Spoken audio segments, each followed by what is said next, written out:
আসসালামু আলাইকুম। আশা করি সবাই ভালো আছেন। আজকে আমি আপনাদের সঙ্গে শেয়ার করব আমার স্পেশাল কাঁকরোলের পাকোড়া। আর দেরি নয়, চলুন তাহলে একটি লাইক দিয়ে রেসিপিটি দেখে নেই।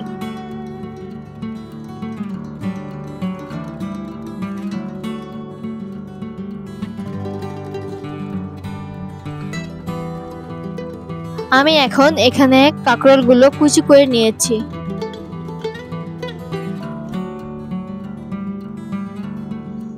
এখানে নিয়েছি 1/3 কাপ পরিমাণে পেঁয়াজ কুচি এবং 1/4 কাপ পরিমাণে মরিচ কুচি।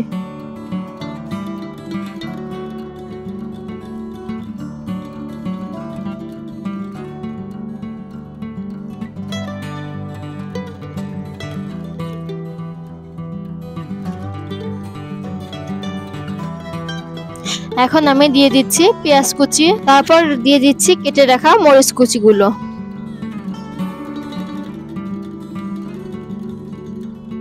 এখন দিয়ে দিচ্ছি 1/3 কাপ পরিমাণে চাউলের গুঁড়া,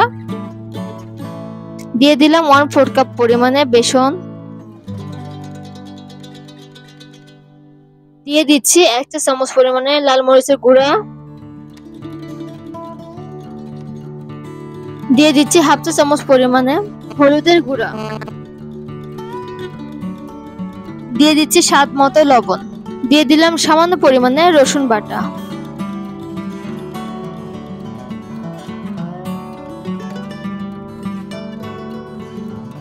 এখন খুব ভালোভাবে এগুলোকে মিশিয়ে নিতে হবে।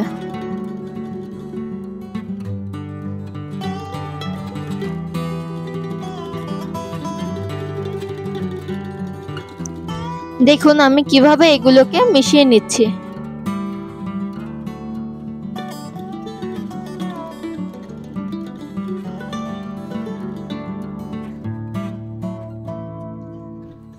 আমি খুব ভালোভাবে এটাকে মিশিয়ে নিয়েছি। আমি চুলে একটি পাত্র বসিয়ে নিয়েছি এবং এতে পর্যাপ্ত পরিমাণে তেল দিয়ে নিব।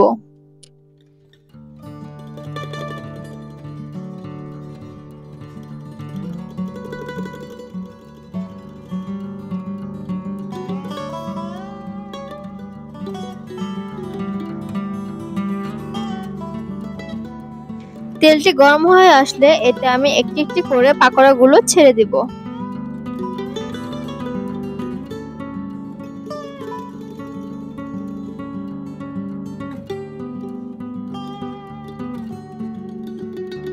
এই পাকোড়া খেতে সত্যি মজার হয়ে থাকে।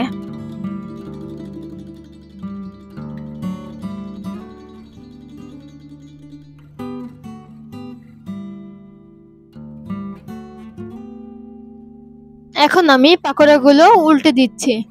আমি খুব ভালোভাবে এই পাকোড়াগুলোকে মুসমুসে করে ভেজে নিব।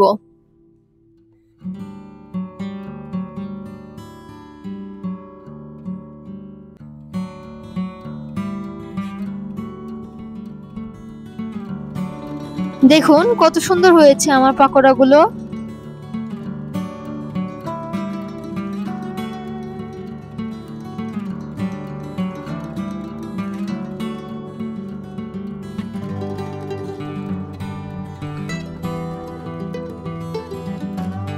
আমি প্রতিটা পাকোড়া একইভাবে উল্টে দিচ্ছি এবং খুব ভালোভাবে এটাকে ভেজে নিচ্ছি। আমার পাকোড়াটি এখন পরিবেশনের উপযোগী হয়ে গিয়েছে। আমি এগুলোকে তুলে নিচ্ছি। দেখুন কত সুন্দর হয়েছে এটার কালার। এটা দেখতে যেমন সুন্দর, খেতে তার চেয়েও সুন্দর। আশা করি আপনাদের ভালো লেগেছে। ভালো লাগলে অবশ্যই কমেন্টে জানাবেন। ভালো থাকবেন, সুস্থ থাকবেন। আল্লাহ হাফেজ।